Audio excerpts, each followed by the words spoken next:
Class ইলেভেনের বাংলা কালকেতুর ভোজন মুকুন্দ চক্রবর্তী লিখেছেন। তোমরা সবাই মন দিয়ে শোনো আর লেখো, সবাই লাইক অ্যান্ড সাবস্ক্রাইবটা দিয়ে দাও। দূর হতে ফুল্লরা বীরের পারল সারা। এখানে বীর বলতে কাকে বোঝানো হয়েছে? বীর বলতে কালকেতুকে বোঝানো হয়েছে। বং বীরের সারা পেয়ে ফুল্লরা কী করেছিল? বীরের সারা পেয়ে ফুল্লরা কী করেছিল? ফুল্লরা বীরের সারা পেয়ে সম্ভ্রমে হরিণের ছালে বসতে দিল।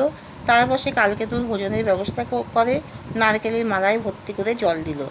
এন্নাছি হরিণী দিয়া দধি এক হাড়ি, কে হরিণী দিয়ে দধি এনেছে আর সেই দধির ব্যবহার কীভাবে হয়েছিল? ফুল্লরা হরিণী দিয়ে দধি এনেছে আর সেই দধি দিয়ে 3 হাঁড়ি অন্ন খেয়েছিল কালকেতু।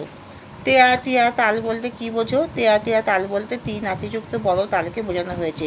কালকেতু ভোজনের সময় মুখে যে গ্রাস তোলে তার তেয়াটিয়া তালের সমান। রন্ধন করতেছ ভালো, আর কিছু আছে? এখানে কার রান্নার কথা বলা হয়েছে? এখানে ফুল্লরা রান্নার কথা বলা হয়েছে। সে কালকেতুর জন্য কী কী ব্যঞ্জন তৈরি করেছিল?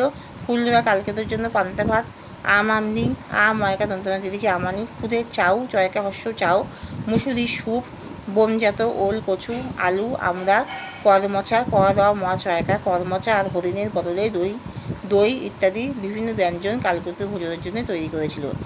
কালকেতুর ভোজন অবলম্বনে কালকেতুর ভোজনের একটি সংক্ষিপ্ত পরিচয় দাও।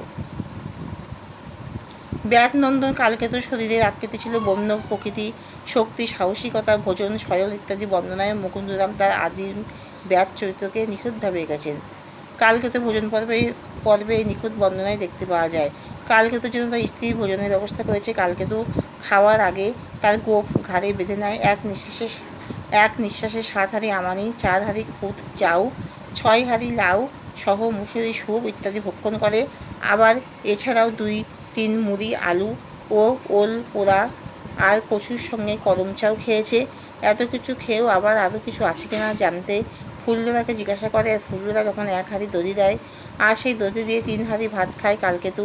খাওয়ার সময় কালকেতুর মুখের গ্রাস হয় তেয়াটিয়া তালের মতো।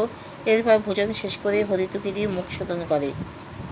কালকেতুর ভোজন অবলম্বনে কৌতুকতার সৃষ্টিতে কবি মুকুন্দরামের দক্ষতা আলোচনা করো। কালকেতুর ভোজন দৃশ্য সাধারণ সামাজিক মানুষের থেকে পৃথক। এতে ব্যাত জীবনের ছবি স্পষ্ট হয়ে ওঠে। মচরিয়া গোপ দুটা বান্ধিলেন ঘাড়ে, এক শ্বাসে 7 হাঁড়ি আমানি উজাড়ে। কালকেতুই খাওয়ার ব্যঞ্জনা পাঠকগণকে হাসতে বাধ্য করেছে। কবি মুকুন্দ কালকেতু ভোজন দৃশ্য প্রসঙ্গে আরও বলেছেন, শয়ন কুৎসিত বীরের ভোজন বিকাল, ছোট গেরাস তোলে যেন তেয়াটিয়া তাল। কালকেতু যে বীর তা বলার অপেক্ষা রাখে না। বনের ভয়ঙ্কর শক্তিমান পশুরা কালকেতুর ভয়তে পালিয়ে যায়, আর সেই কালকেতুর ভোজন যে বড় মাপের হবে সেটাই স্বাভাবিক। তাই কবি মুকুন্দ এখানে যে হাস্য কৌতুক রসের সৃষ্টি করেছেন। কালকেতুর ভোজন একেবারে পৃথক, অন্য রকমের এবং তা অদ্ভুত। মুখে তেয়া তেয়া টালের মতন গ্রাসে সে বড় আকারে বেশি করে খাবার খায় এবং তার ভোজনও প্রায় অদ্ভুত টাইপের। এবং সে প্রথমে তার গোপ দুটি ঘাড়ে বাঁধে এবং তারপরে সে 7 হাঁড়ি ভাত খায়, আমানি মুসুরির স্যুপ খায় এবং সে 1 হাঁড়ি দধি খায়। বড় মাপের খাওয়া তার। 7 হাঁড়ি আমানি খেয়েই খাওয়া শেষ হয় না কালকেতুর। সে এরপরে ফুল্লরাকে বলে, রন্ধন করেছে ভালো, আর কিছু আছে? এরপর কালকেতু 1 হাঁড়ি দধি দিয়ে 3 হাঁড়ি অন্ন খায়। এত কিছুর পরেও আর কি খাওয়া থাকতে পারে? কালকেতুর ভোজন থেকে আমরা না হেসে পারি না।